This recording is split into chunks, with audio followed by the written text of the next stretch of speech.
एक डायरेक्टर जिनकी लगभग सारी फिल्में विवादों से घिरी रहती है। कुछ दिनों पहले उनकी फिल्म द कश्मीर फाइल्स आई और उस पर भी बहुत तमाशा हुआ और मूवी के कई सारे सीन्स पर भी बवाल मचे और बैन कर दिया गया। लेकिन उसके बावजूद भी मूवी रिलीज हुई और जनता के बीच इसका बहुत अच्छा रिस्पॉन्स देखा गया और द कश्मीर फाइल से लोगों को यह पता चला कि दरअसल कश्मीर में हुआ क्या था।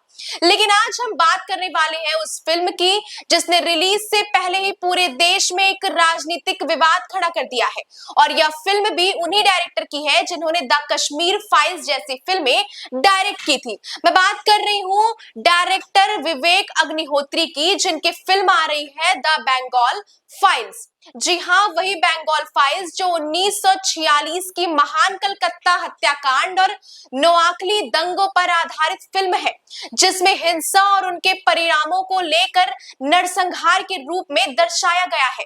अब यह बड़ा सवाल उठता है कि इस फिल्म के रिलीज होने के पीछे आखिर विवाद क्यों हो रहा है। चलिए आपको बताते हैं इस पूरे विवाद के पीछे असल वजह क्या है।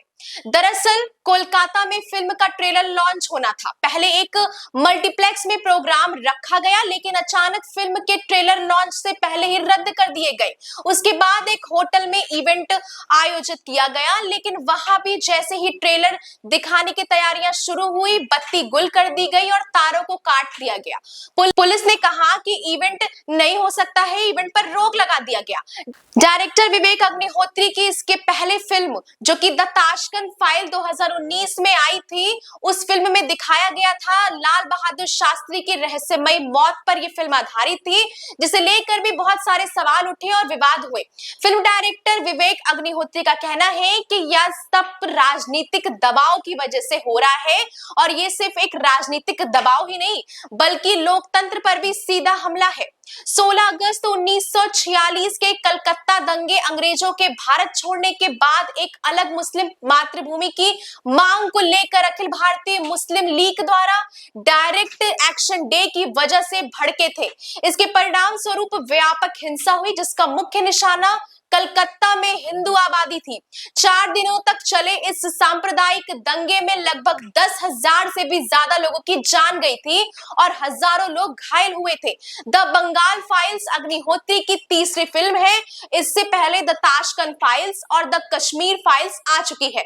अग्निहोत्री द्वारा लिखित और निर्देशित यह फिल्म अभिषेक अग्रवाल और पल्लवी जोशी द्वारा सह निर्मित है। इसमें मिथुन चक्रवर्ती, शाश्वत चटर्जी, अनुपम खेर, पल्लवी जोशी, प्रियांशु चटर्जी और दर्शन कुमार मुख्य भूमिका में नजर आएंगे। यह फिल्म 5 सितंबर को सिनेमाघरों में रिलीज होगी। दिल्ली में प्रेस कॉन्फ्रेंस के दौरान इस बारे में बात करते हुए पल्लवी जोशी ने कहा है कि चूंकि कहानी बंगाल पर आधारित है, इसीलिए हमें लगा कि ट्रेलर भी बंगाल में लॉन्च करना सबसे अच्छा होगा, लेकिन सरकार ने हमें चुप करा दिया। हमें लगता है कि यह न केवल मनमाना है बल्कि असंवैधानिक भी है। उन्होंने आगे कहा है कि उस दिन जो कुछ भी हुआ वो सिर्फ फिल्म पर हमला नहीं बल्कि लोकतंत्र पर भी एक बड़ा हमला साबित हुआ है। लोगों की आवाज दबा दी गई है। सरकार ने साबित कर दिया है कि हमारा ये जो विषय है वो बिल्कुल सही है।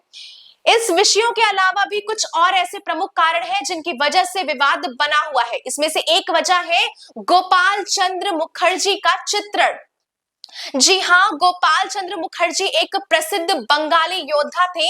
उन्होंने 1946 के दंगों में मुस्लिम भीड़ की हिंसा के खिलाफ प्रतिरोध में अहम भूमिका निभाई थी। उनके पोते शांतनु मुखर्जी ने अग्निहोत्री के खिलाफ पुलिस में शिकायत दर्ज कराई है, जिसमें आरोप लगाया गया है कि फिल्म उनके दादा की पहचान को गलत तरीके से दिखा रहा है। शांतनु ने निर्देशक को एक कानूनी नोटिस भेजकर अपने दादा के चरित्र को कथित रूप से विकृत करने के लिए माफी मांगी है। उनका दावा है कि फिल्म में न केवल गलत चित्रण किया गया है बल्कि परिवार और समुदाय को भी ठेस पहुंचाने की पूरी कोशिश की गई है। शांतनु की कानूनी कार्रवाई पर प्रतिक्रिया व्यक्त करते हुए विवेक अग्निहोत्री ने भी कहा है कि वह टीएमसी के साथ काम करते हैं और वह वही कर रहे हैं जो उनके लिए कहा जा रहा है। दिल्ली में मीडिया से बात करते हुए उन्होंने बताया है कि उन्होंने गोपाल मुखर्जी को एक हीरो की तरह पेश किया है। उन्होंने आगे कहा है कि वह एक हीरो थे, मैंने उन्हें फिल्म में एक हीरो की तरह ही दिखाया है।